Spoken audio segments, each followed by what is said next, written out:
رسوله الكريم وعلى آله وأصحابه أجمعين.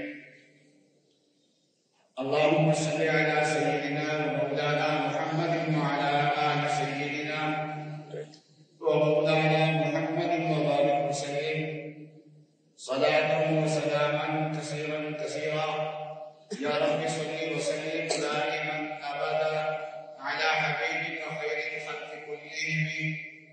أما بعد فأعوذ بالله من الشيطان الرجيم. بسم الله الرحمن الرحيم. إنما يعمر مساجد الله من آمن بالله واليوم الآخر وجاهد في سبيل الله لا يستوون عند الله والله لا يهدي القوم الظالمين. بزرگان محترم اور برادران عزیز، مسجدیں انسانی معاشرے کی جان اور روح. یہی وجہ ہے کہ اللہ تعالیٰ نے زمین پہ جب انسانوں کو آباد کیا تو انسانوں کی ضرورت کے لیے مکانات کی بھی ضرورت تھی. تو سب سے پہلے جو مکان بنایا گیا وہ مکہ معظمہ میں بیت اللہ شریف. وَإِنَّ أَوَّلَ بَيْتٍ وُضِعَ لِلنَّاسِ.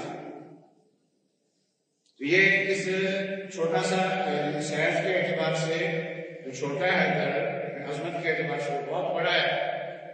تو یہ گھر کس کے لیے بنایا ہے؟ فرمایا للناس، سارے لوگوں کے.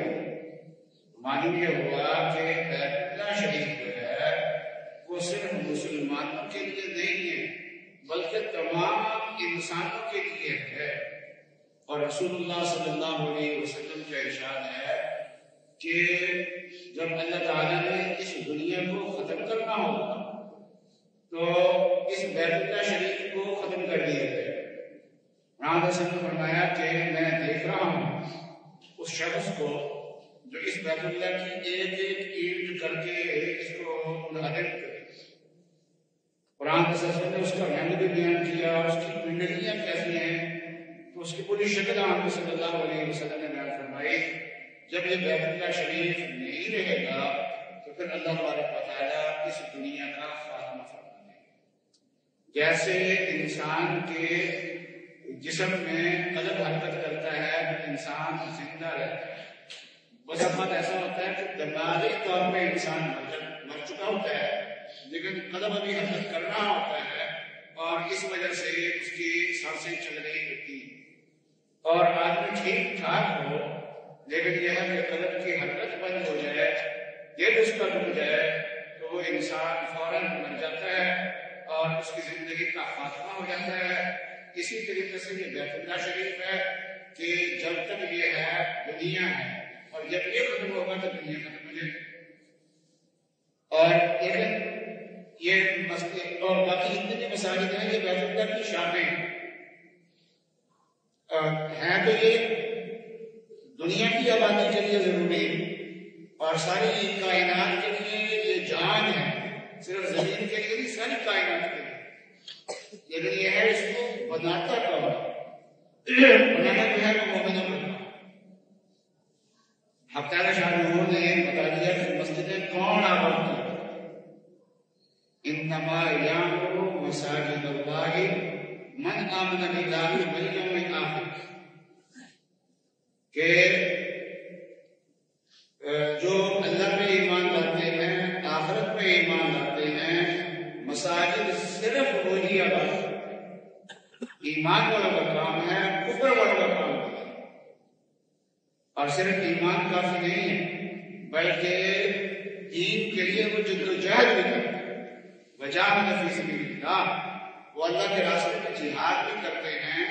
یعنی دین کی عظمت ان کے دل میں ہے اور اپنی مال جان اللہ کے راستے میں قربان کرنے کے لیے وہ لوگ تیار رہتے ہیں. مسجدیں آباد کرنا اصل میں ان کا مومنوں کا. رسول اللہ صلی اللہ علیہ وسلم کا ارشاد ہے کہ جو لوگ مسجدیں آباد کرتے ہیں، کسی آدمی کو دیکھو کہ وہ مسجد کا خیال رکھتا ہے، یہ مسجد بناتا ہے، یہ مسجد کے انتظامات کو وہ دیکھتا ہے، یا مسجد میں دل لگا کے بیٹھتا ہے، وہاں عبادت کرتا ہے، کسی طریقے سے جو مسجد کا وہ خیال رکھتا ہے، تو اس کے ایمان کی گواہی دے. ورنہ مجھے اور آپ کو نہیں پتا کہ کس کے دل میں ایمان ہے، کس کے دل میں ایمان نہیں ہے. مجھے اور آپ کو نہیں پتا کس کے دل میں ایمان ہے اور کس کے دل میں ایمان نہیں ہے، لیکن اللہ تعالیٰ جانتے ہیں کہ کس کے دل میں ایمان ہے. لیکن اللہ تعالیٰ نے ایک معیار بھی نہیں دیا کہ جو مسجدوں کو آباد کرتے ہیں ان کے ایمان کی گواہی دے. فرمایا کہ وہ آدمی بہت ظالم ہے. من اظلم ممن منع مساجد اللہ ان یذکر فیہا اسمہ. مسجدوں میں اللہ کے ذکر سے وہ روکتے ہیں اور مسجدوں کو ویران کرنے میں وہ کوشش کرتے ہیں. تو وہ ان لوگوں سے زیادہ ظالم کوئی انسان نہیں ہوگا. اس لیے کہ عام آدمی جب کسی کا ظلم کرتا ہے تو کسی ایک آدمی کا ظلم کرتا ہے، لیکن جو آدمی مسجد کو ویران کرنے کی کوشش کرتا ہے وہ ایک آدمی کا ظلم نہیں کرتا، وہ پورے معاشرے کو ظلم کرتا ہے، پورے انسانیت کے لیے وہ انسان مدح ہوا کرتا ہے. مسجدیں جو ہیں، جس معاشرے میں مسجد ہو وہاں کے لوگوں کا ایمان محفوظ ہے. ایمان کی آواز 5 وقت کرتی ہے، اور یہ اذان جو ہے مومنوں کے ایمان کو تازہ کرتی ہے اور غیر مسلموں کے لیے یہ ایمان کی دعوت ہوتی ہے. اس لیے اس کے بعد اذان کے بعد جو دعا ہمیں سکھائی گئی ہے اس میں اذان کو دعوت تامہ فرمایا. یہ اللہ کے دین کی دعوت ہے، دعوت پوری دعوت ہے. اللہم رب هذه الدعوة تامہ، تو اس کو دعوت تامہ فرمایا گیا ہے. اور جس معاشرے میں مسجد نہ ہو، ایسا وہ لوگ ایمان پھر ان کو یہ بھی پتہ یاد رہے گا ان کی نسلوں کو کہ ہم مسلمان ہیں. ان کا وہ اسلام سے بھی آہستہ ان کا رشتہ ختم ہو جائے. یہ لوگوں میں اس وقت بے چینی ہے کہ ہمارے سپریم کورٹ نے ایک چند مسجدیں منہدم کرنے کا حکم دیا، اور یہ دور جو ہے جھوٹ کا دور ہے. اور الفاظ بڑے اچھے بولتے کہ قبضے کی جگہ پہ مسجد. یہ قبضے کی جگہ کیسے؟ یہ آپ کی ذاتی زمین ہے یا آپ کی امی کی جو حریف میں آئی ہوئی زمین ہے اس پہ قبضہ کیا ہوا تھا انہوں نے. یہ ایک زمین ہوتی ہے ذاتی، تو اس جائز نہیں ہے کہ ان کا پلاٹ ہونا اس میں مسجد بنا، وہ جائز نہیں. اور ایک ہوتا ہے رفاع عامہ کا پلاٹ، تو مسجد بھی رفاع عامہ کے لیے ہے، اور جن لوگوں کے فائدے کے لیے وہ پلاٹ ہے وہ لوگ کہتے ہیں کہ کس مقصد کے لیے پلاٹ بنایا گیا ہے، اس کی بجائے ہماری ضرورت یہ زیادہ ہے، وہ مل کے اس ضرورت کو پورا کر دیتے ہیں. تو وہ اپنے حق کو ہی استعمال کر رہے ہوتے ہیں، کسی جگہ پہ ناجائز قبضہ نہیں کر رہے ہوتے. پھر یہ ہے کہ اداروں سے اجازت بھی ہو، تو اب یہ اجازت جو ہے یعنی اداروں سے لے لیں، لیکن اجازت کا کوئی اعتبار نہیں. تو کیا جہاں کہیں مسجد بنانی ہو تو وہ مسجد بنانے کے لیے سپریم کورٹ سے جا کے اجازت لیں گے؟ ظاہر بات ہے کہ سپریم کورٹ سے کوئی اجازت لیتی لینی، اداروں سے اجازت لینی ہے، اور سپریم کورٹ نے اس کا اعتبار نہیں 40 سال کے بعد. پھر یہ ہے کہ کسی چیز کے فیصلہ کرنے سے پہلے انصاف کے تقاضے پورے کیے جاتے ہیں. پہلے جج صاحب جو ہے ان کی باتوں سے معلوم ہوتا ہے کہ ان کو کتاب الوقف سے کوئی مناسبت ہی نہیں سمجھتی. میں کہا کہ والد نے بھی کتاب الوقف کبھی نہیں دیکھی ہوگی، ان کو بھی خیال میں کبھی نہیں آئی ہوگی، بس ایک لفظ رکھا ہوا کہ قبضے کی جگہ میں مسجد نہیں ہو سکتی، اپنی جگہ خرید بنا. واہ ہے مفاد عامہ کی کام مسجد، اور بنائے لوگ اپنے پیسوں سے. حکومت کس کام کے لیے ہوتی ہے؟ آپ کی سپریم کورٹ کس کام کے لیے ہے؟ آپ کو یہ حکم دینا چاہیے تھا جہاں جہاں مسجدیں نہیں ہیں اس معاشرے میں مسجدیں بناؤ. ان کا کام تو یہ تھا. یہ کام کرنے کی بجائے یہ قبضے والی بات ہے نا، یہ بالکل جھوٹ بات ہوتی ہے. اجازت کے ساتھ ہے، اگر وہ اجازتیں غلط دی ہیں ان ایجادوں نے آپ ان اداروں کو پکڑیں، مسجدوں کو تو پکڑنے کی ضرورت نہیں۔ اصل میں ہمارے ملک میں کچھ تعلیمی ادارے ایسے بھی ہیں جن کا مقصد تعلیم جو ہے وہ سیکولر نظام کا فروغ، دین سے دوری ان کا کام۔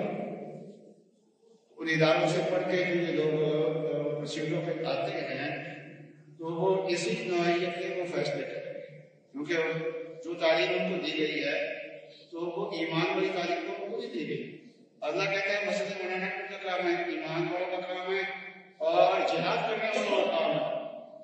یہ بھی جن کے دل میں ایمان کی عظمت ہے اور جد و جہد ہے جن کی زندگی کے اندر ایمانی کاموں کے لیے، تو مسجد بنانا ان کا کام ہے۔ یہ تو تعلیمی دوسری حاصل کر کے آئے ہوئے ہیں، ان کے نزدیک تو کوئی عظمت نہیں۔ اور عجیب بات یہ ہے کہ یہ موبائل کی کلپ موجود ہے جس میں یہ ایک مندر کے اندر جا کے یہی چیز دسترس ہے، اور ان کو یقین دہانی کرا رہا ہے کہ آپ کو مندر بنائے گئے ہیں، اور کوئی رکاوٹ آئے گی تو سپریم کورٹ اس رکاوٹ کو دور کرے۔ اور بعض لوگوں نے تو علماء نے یہ بھی کہہ دیا کہ ہمیں تو اس کے مسلمان ہونے پہ شک ہے، اور بعضوں نے اور بھی الفاظ کہے۔ جن علماء نے یہ باتیں کہی ہوگی ان کو کوئی خبر ملی ہوگی، تحقیق ہوگی، اس بنیاد پر بات کی۔ لیکن اس وقت جو میں بات کرنا چاہتا ہوں وہ ذرا توجہ کی طالب ہے۔ ایک ہوتا ہے غیر مسلموں، ایک ہوتا ہے غیر مسلموں کے ایجنڈے کا نمائندہ ہونا۔ تو غیر مسلم ہونا اتنا نقصان دہ نہیں، وہ اس کا ذاتی مسئلہ ہے، اس کی ذات تک تو بہت بڑا نقصان ہے، ہمیشہ کے لیے عذاب ہے، لیکن اس کی ذات تک ہے تو اس کی ذات سے نکل کے دوسروں کا اتنا نقصان نہیں ہے۔ اور ایک آدمی کو ہے کہ اس کے ایمان و کفر کا تو ہمیں کوئی پتہ نہیں ہے، مسلمانوں میں دفعہ پیدا ہوا ہے، مسلمانوں جیسا اس کا نام ہے، کفر اس کی زبان سے ہم نے سنا نہیں ہے، اس کی تحریر میں آیا نہیں ہے، اس لیے کافر کہیں تو اس کو مشکل ہے۔ لیکن اس کا کام جو ہے، ایجنڈا جو ہے، وہ ایجنڈا عالم کفر کا۔ مثلا پاکستان میں تحفظ ناموس رسالت کا قانون ہے، تو عالمی دباؤ یہ ہے، یورپ کا دباؤ یہ ہے کہ اس قانون کو ختم کیا۔ تو یہاں پنجاب کا گورنر تھا سلمان تاثیر، تو وہ اس قانون کے خلاف اس میں زوردار آواز اٹھائی، اور حتیٰ کہ وہ جج جس نے یہ فیصلہ کیا تھا ایک قانون کے خلاف شواہد کی بنیاد پہ، تو اس کو بھی برا بھلا اس نے کہا، اور اس خاتون کو جو شاطب رسول تھی، نام شاطب رسول تھی، تو اس کے ساتھ جا کے ہمدردی کا اظہار کیا۔ تو یہ سارا کام جو ہے یہ یورپی یونین کا ایجنڈا ہے، یہ امریکہ کا ایجنڈا ہے، عالمی قوتوں کا ایجنڈا ہے۔ تو یہ اپنے آپ کو بے شک مسلمان کہلاتا ہے، لیکن کافروں سے زیادہ خطرناک ہے۔ اسی سپریم کورٹ میں ایک جج رہے ہیں بھگوان داس، اس نے کسی مسجد کے گرانے کا حکم نہیں دیا، کسی اسلامی شاعر کے خلاف اس نے حکم نہیں دیا، وہ اپنی ذات میں کافر اگر زندہ ہے تو اس کو ایمان نصیب کرنا، اگر وہ زندہ ہو تو مجھے معلوم نہیں۔ اور اس کے علاوہ بھی عیسائی بھی یہاں پر رہے ہیں، ان کے چیف جسٹس بھی رہے کہ عیسائی کرنے، تو وہ بھی اس میں رہا ہے، لیکن اس نے بھی کوئی ایسا فیصلہ نہیں کیا، تو اس کا کفر اس کی ذات تک۔ اور جو آدمی نام مسلمان ہو رہا ہے، مسلمانوں کے گھرانے میں پیدا ہوا، لیکن یہ الگ جو ایجنڈا کافروں کا کر رہا ہے، عہدے سے پیدا ہو کر کے کافروں کا ایجنڈا پورا کر رہا ہے، تو کافر بے شک نہ ہو لیکن کافر سے زیادہ خطرناک۔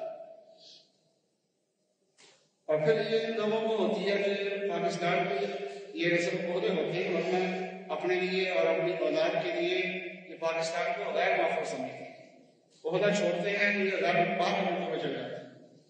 یہ صرف عدلیہ میں نہیں ہے، باقی لوگوں میں بھی ہے، باقی اداروں میں بھی بڑے ان کے ہیں، وہ جو ریٹائر ہوتے ہیں اور باہر ملک میں چل جاتے ہیں، تو ان کو ضرورت ہوتی ہے غیر مسلموں کو خوش کرنے کی۔ تو اس لیے ان کا جو کام تھا، اس لیے ورنہ تو انسان کے تقاضے اگر پورے کرنے ہوتے تو اس کو تو مسجد کا قائم تو وقف کے ساتھ ہے، تو وقف کا جو اس کو کچھ پتہ ہی کوئی نہیں سرے سے. جس آدمی کو وقف کا سرے سے پتہ نہیں ہے اس کو چاہیے تھا کہ وفاقی شریعت عدالت میں کیس نہیں تھا.